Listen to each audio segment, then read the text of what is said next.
ஒரு ப்ராடக்ட். ஆனால் இந்த ப்ராடக்ட் வந்து என்னென்னா வந்து நம்மளோட ஹேர் கேர் ரொட்டீனில் ஒரு ப்ராடக்ட். இதுக்கு முன்னாடி நான் வந்து பெருசாக சீரமோ இல்லை எந்த மாதிரி ஹேர் ரிலேட்டடாக அதுக்கு எக்ஸ்ட்ரா சப்ளிமெண்ட்ஸ் கொடுக்குறதுக்குலாம் எதுக்குமே நான் ட்ரை பண்ணது கிடையாது.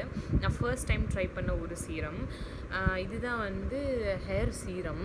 இது வந்து உங்களுக்கு தெரியும், இது வந்து பில்கிரிமோட hair serum for all types of hair, Redensyl and அனகெயின்.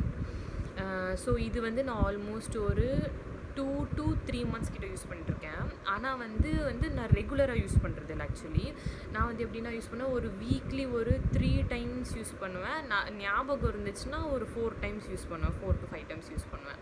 ஆனால் மேக்ஸிமம் நான் 3 times தான் யூஸ் பண்ணுவேன் அந்த மாதிரி. ஸோ இது வந்து நான் பார்த்த வரைக்குமே வந்து என்னோடய அப்சர்வேஷன் படி என்னென்னா, ஆக்சுவலி வந்து ஹேர் க்ரோத் இருக்குது. ஐ கேன் சீ தட் ஒரு நிறைய குட்டி குட்டி ஹேர்ஸ் வருது. So actually it is a good one.